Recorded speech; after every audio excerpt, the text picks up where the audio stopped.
Good morning. It is, it is February 19th, and this is day 32, so we're moving along.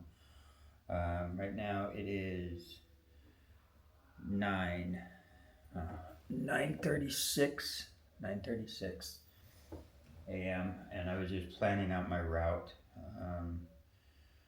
If I go to, it looks like the most direct route is probably the best without adding too many kilometers onto my trip. If I go from here over to the coast, it looks like it's a little too windy, and yeah, it'll just add too many kilometers. So it looks like I'll get on my favorite, the QL1A, do about 32 kilometers on that. And after I'm over the 32 kilometers mark, I'll go across a bridge, across a river, and I will actually be in a spot called Agia Kana. Agia Kana is it's one of the three little towns that are all stuck together on the other side of the river. Then it looks like I can safely cut inland and follow along the coast and for however long I feel like pedaling. And yeah, and I'll just once I get over the river, I'll kind of play it by ear. I'll see what um, I'll see you know I'll see which road looks the best, and as long as it's going south, I'm going in the right direction, right? So yeah, like I said, my plans can change. I could get out there and realize there's a side road or something that I can take. But from Google Maps, it looks like the QL1A is going to be, at least for the next 32 kilometers this morning, is going to be the best route to take. So I'm going to get out there. I'm pretty well already packed, and just start pedaling and see if I can get some kilometers down today. It looks like the weather's okay too, so I think I heard a lot of rain last night. I could have swore I heard rain just, but I think it was the toilet running. So I was like, oh no, it's gonna be rainy, but I think it was just like one of the toilets running or something like that, and I mistaken it for rain. But okay, well, I'm gonna get out there, so hopefully the weather stays dry and I get a lot of kilometers down. All right, let's hit the road.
I didn't notice that sign. No filming. I have no idea why they don't want you to film that. I mean, it's not like it's still active.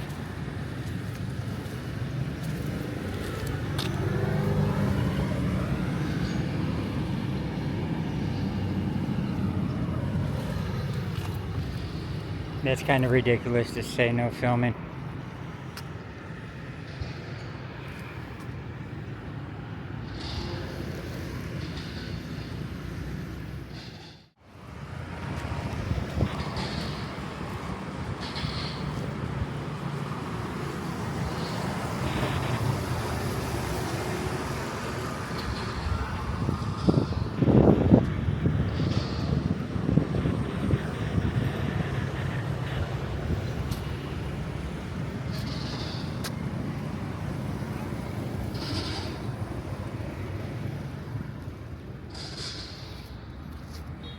Well, I just made it across the bridge. I saw this old gun turret or whatever. I made it just over the bridge, so I did my 30-something kilometers, and I'm going to continue on. The skies are a little dark.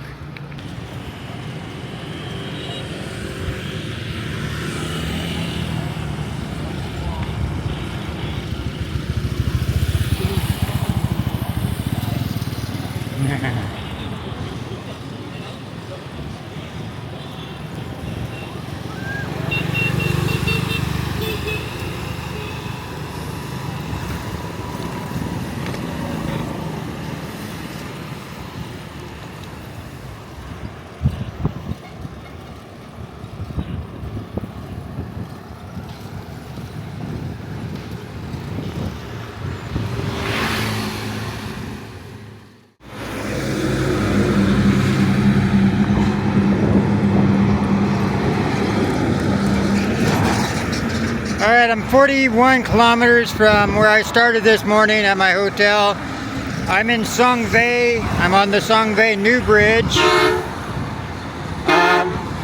That must be the Songvei Old Bridge. And as you can tell, I'm on the QL1A. I've been on it the whole time, so there hasn't been much to film. It's just constantly one city after the other. They bleed into each other. It's been kind of an ugly ride, so yeah, I haven't really filmed much. So maybe I'll find something up ahead. I'm going to keep pushing on. I'm only at 41. I'm going to try and get to my 60 at least. Alright, peace out. Let's go.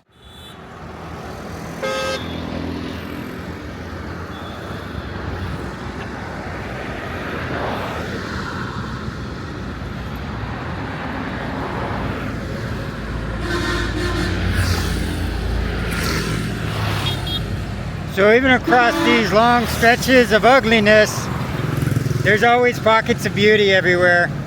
I did find a route about 1.7 kilometers down this way where I can swing towards the coast and right along the coast, at least get off this thing. So I'm heading that way. It will put me maybe 5 kilometers off from having the most direct route, but the most direct route is just not worth it. So I'm gonna head down there, and I'll post the name of the exit I take, so whoever's following along knows where I actually took a divide. Alright guys.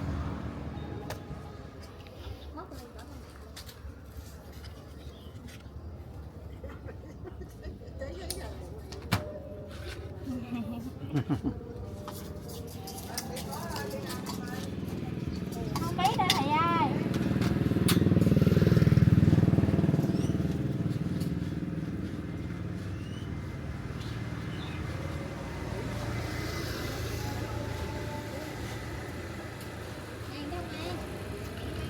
Looks really good.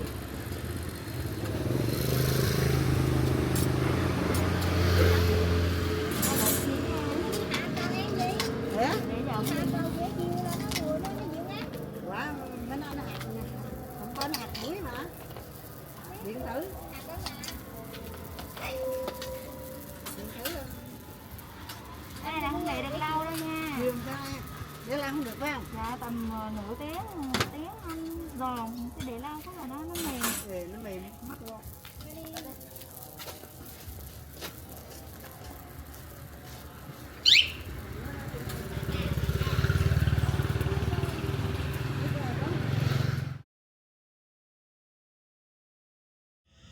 So I just got off the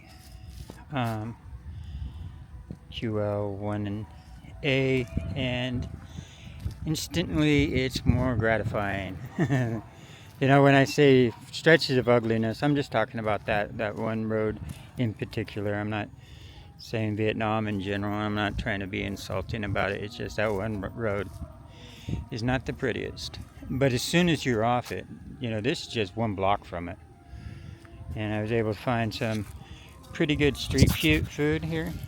And I'm going to find a spot. I said 5 kilometers, but I looked at the map again. It's only 3.7 kilometers out of the way. And it's a beeline straight towards the coast. So, yeah. I mean, instantly more gratifying to be on one of these roads. And you see little beautiful things like these bonsai trees here. The bonsai trees and little statues and beautiful flowers and stuff like this.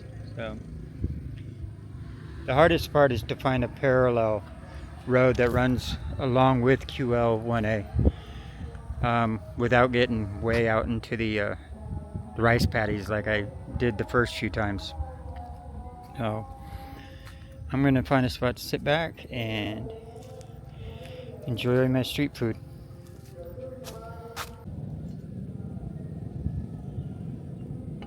So I'm here eating the street food. This is, from what the bag says, grilled rice paper. Once you send it through Google Translate, and it's pretty good street food. It's like almost reminds me of a fried, like we used to make cheese crisp with these, like these, you know, with a flour tortilla, some cheese, and you grill it up. Kind of reminds me of one of those. They're pretty good with corn and chives and different things on the inside, but they're only like 10,000 each, so that's 40 cents each, and it's great. This piece of fruit, in comparison, right here, which I thought was just a grapefruit, I'm pretty sure it is, was 80,000, and that was at the Wind Market. So that's that they weren't trying to take advantage of me. That's what the prices are. Normally a grapefruit's about 20 or 30,000 each. 80,000 is a little high. So I don't know if maybe it's not a grapefruit. Maybe it's something else I don't know of. But anyway, this is where I figure I might as well go ahead and give you an old Hobo rambling story. Just to give a little more in depth about who I am. Because I do have a few people that are probably watching this channel, like my old teacher Peter and my other teacher like Victor, and maybe a few others from an old class I used to be in called the Mishnah Walk. Yes, the Mishnah Walk. So I started this journey with a dietary standard. That's a year and a half ago. About 5 years ago in Hawaii, when I said I quit drinking and quit doing drugs because I had a realization of who God was, started me on a spiritual journey where I started trying to figure out who God was, you know, because I definitely believed He was real. I mean, more than believed, I knew He was real, type thing. Like, it was one of those light switches that just flipped on, and then I realized, oh, I better change things about myself, right? And like I said, I'm not getting in an argument of my belief systems or anything, but I'll give you a rundown of the journey that I took. I went to the God of my father, which was the God of Abraham, Isaac, and Jacob, and along with Jesus being in that mix, I come up Christian. That's my dad's religion. So from there,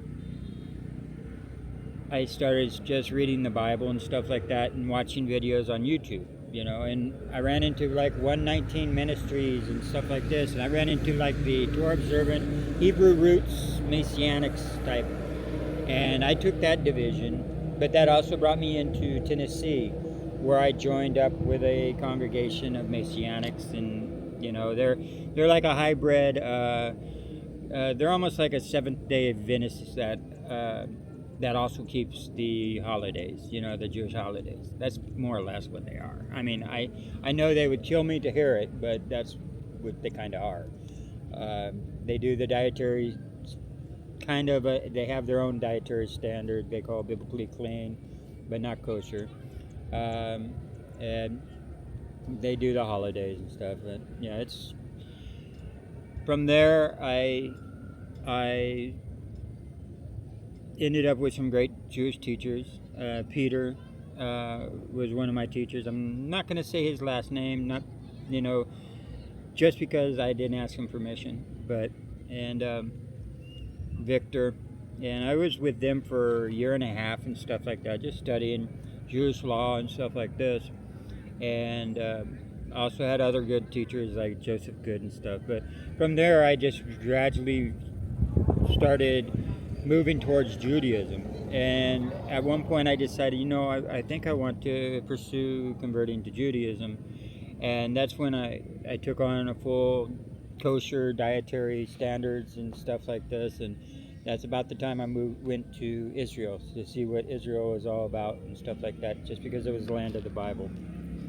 But through that, I kept studying and kept studying. And where I really kind of lie right now, I don't know. I'm negotiating what my belief system is, because I've been studying a lot of biblical academia and listening to what the scholars are saying and the archaeology is saying and stuff. And that can drive a wedge between your beliefs, which you actually believe to be true, and what the evidence says. And I don't want to go too far down that road, because I don't want to step on any toes, but traveling and stuff, I tried to keep the dietary standard. It just didn't work. So I went to vegetarian. I was like, well, I'll do that. I'll eat parav, right? Parav means fish, eggs, and vegetables, and along with dairy. But that became obviously hard in Japan too. And then from there, it was always complicated no matter where I went. And eventually in Japan, I started eating meat again. And from there, I just was like, you know what?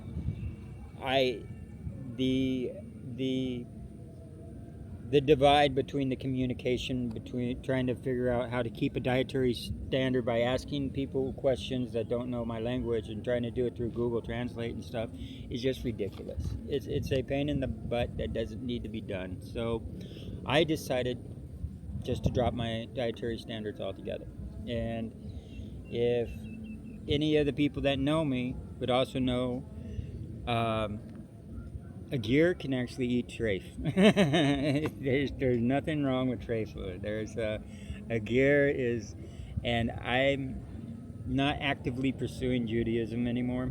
Like I said, I am studying every day religion, but I'm studying it from the academic level. And I'm not here to say if this is right and that's wrong. No, it's just where it's where it can change, and most likely it will 3 months from now. But yeah, I didn't mean to try and turn this into a discussion of religion.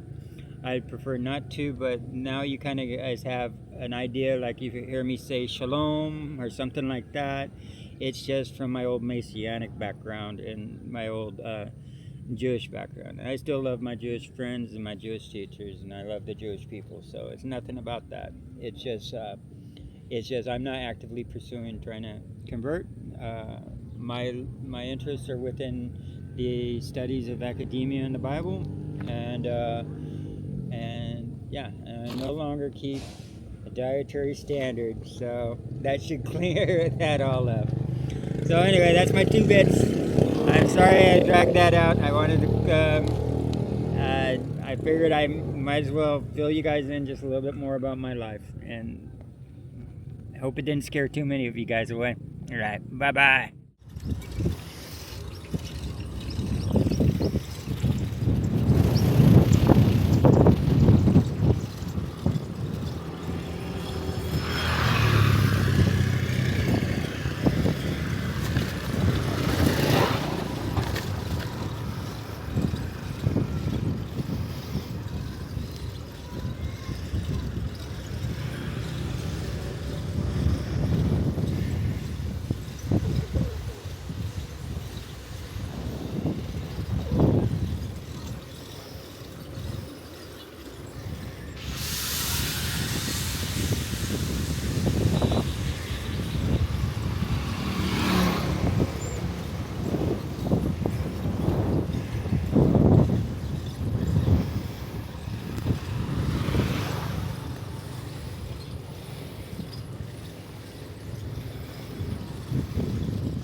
Okay, so I made it over to the DT 627B.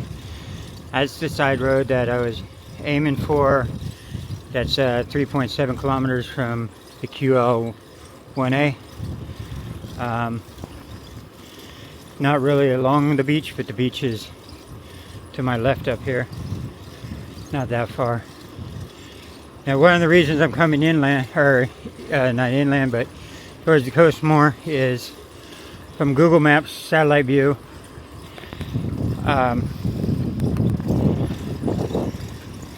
From Google Maps satellite view, I was able to see some tree lines, and there is no hotels between here and for the next 40 kilometers, 50 kilometers plus. Not affordable ones, ridiculously expensive ones, yeah. There's one or two of those, but so I'm gonna be searching for a spot to camp tonight, and I'm gonna be looking for the tree line. So yeah, that's my plan. But it's a nice road here.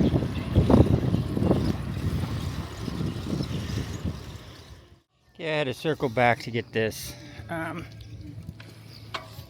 This is really beautiful. The little houses in the cornfield, or in the rice fields.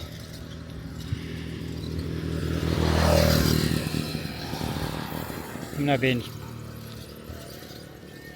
That's what they call them. I looked it up on Wikipedia. They call it. They're referred to as little houses.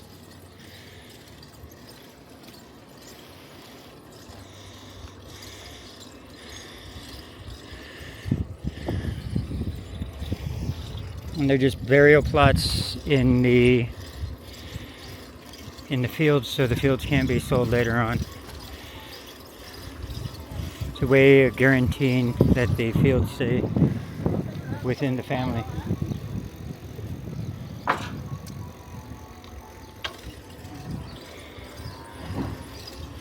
Yeah, it's kind of hard to film and actually ride my bicycle at the same time, because the screen on this DJI Pocket is very small, and I have it at 50%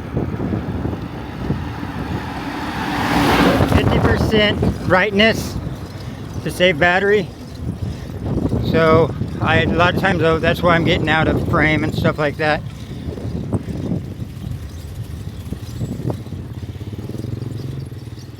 Especially if I film it to the side of me, I can't really see what I'm filming at all. I'm just pointing it in that direction.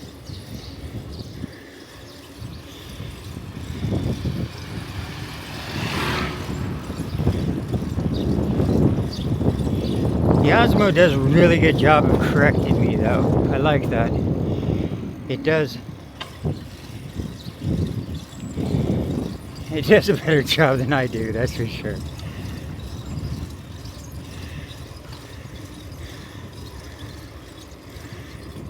So like I said, this is the DT 627B.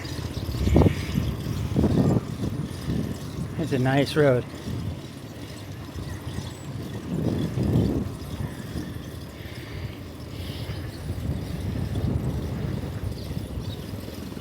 Hello.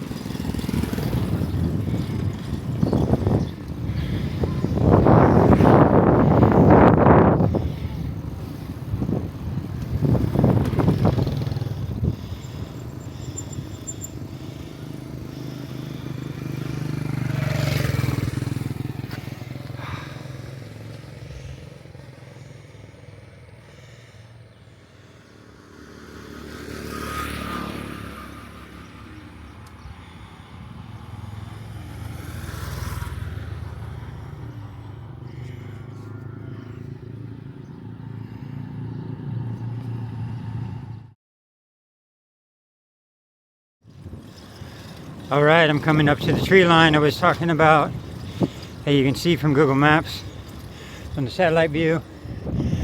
This is the swamp crossing right here. But yeah, there's a beach up here I'm not sure how public the beach is, but I'm going to get off into these trees back here and set up camp. I don't know if I'll go up, check it out. It says tourist attraction. It doesn't say public beach, so I should know my surroundings anyway. I know there's a restaurant and stuff like that up here on the beach, but go up, look, turn around, come back. Phone cam. And yeah, it's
all right. What am I doing right now? I'm actually scouting out.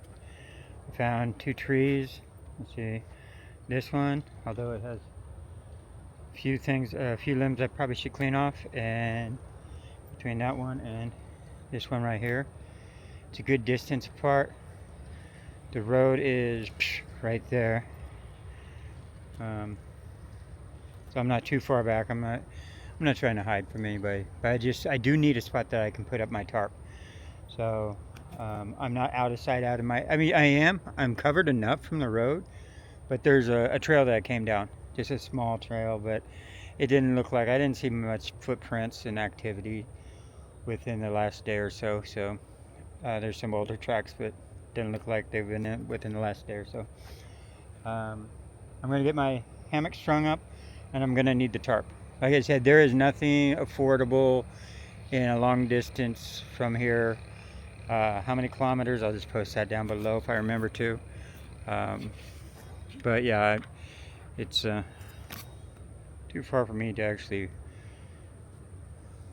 And sorry, I'm gathering my thoughts. The worst thing to do right now is get wet, so I gotta put up the tarp. So signing off and stringing up my hammock. All right, let's see if I can get this guy to stand still for a second. Okay, I got the tarp up. I got plenty of standing distance right now. All my stuff is over here. It's all underneath the tarp. So the rain fly, so if it does start raining, then no problems. I can still set up my hammock and stuff and stay dry. Doesn't matter if the bike gets wet. Probably needs a little washing anyway. Yeah, so it does look like it's gonna rain on me. I'll check the weather here in a second. But yeah, it's a good location. This is a great, nice little location, peaceful. Once in a while a scooter goes by on the main road right there. But it's just like a little fishing community, I guess. I don't know if they live out there, but they definitely are probably the owners of the little restaurants and stuff out there. Absolutely nobody there, except for I'm assuming the people that own the business. It's called Bien Minh Tan, and I'll save that and write that underneath so you know where I'm at.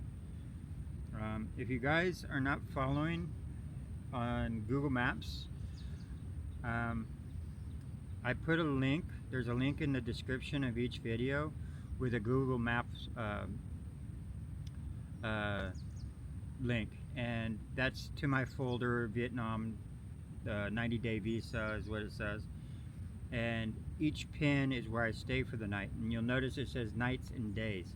Nights means how many nights it's been since I landed in Hanoi on the airplane, and then from Hanoi I went up to Hagayan, and oh damn, didn't know what type of bug that was.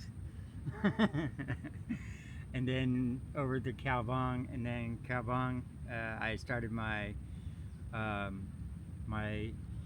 bought the bicycle and started the journey from there. So, but each one of those are posted, and so that's how many nights I've been there. When it says day right below it, so it has date, night, and day. Day is how many days I've been on the trip.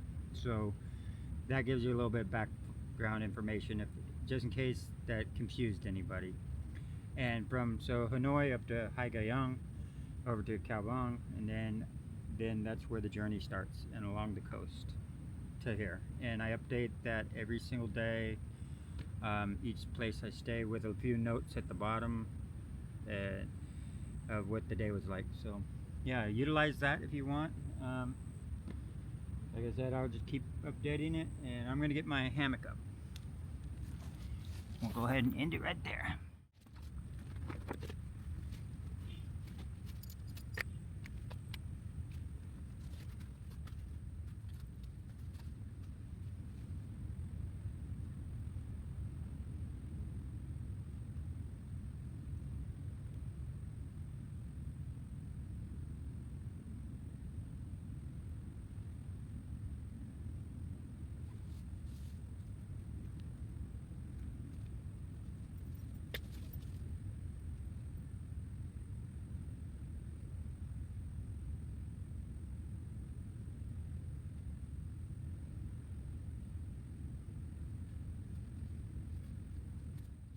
Alright, I guess active tracking doesn't work in low light mode.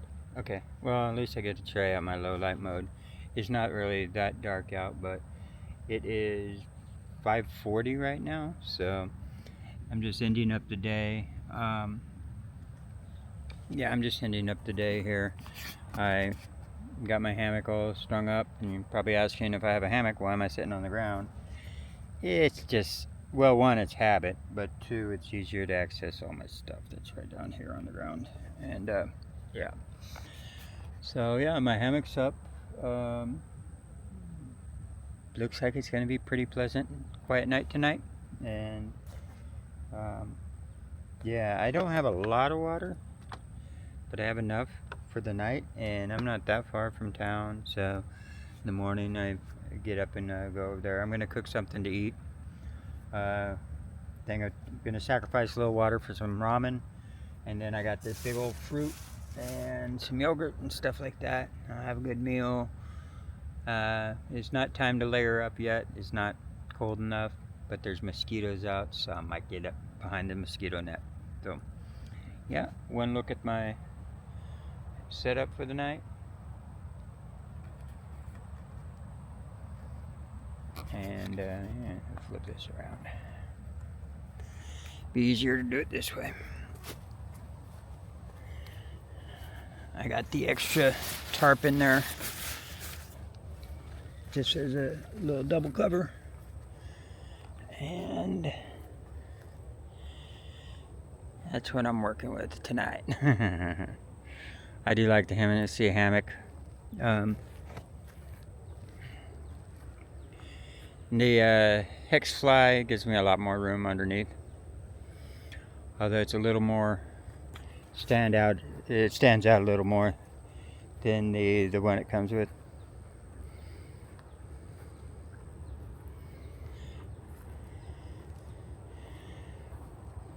I'll just give a walk around camp. And all that I'm cleaning up later. I'm gonna cook something that's my food and all that stuff, so that's not just garbage. I'm gonna call it quits for the night, so I'm gonna say Good night, y'all, and see you tomorrow. I probably won't post this tonight because of the data, the amount of data that I have. I need to get into Wi-Fi zone first, so I might be late posting this. Well, I will be late posting it, but yeah, it'll be as soon as I get a hotel room, maybe tomorrow or something. I don't know. If I had to look up where the next affordable spot is. Yeah, I'll post it, but I'll do the editing tonight. So anyway, guys, peace.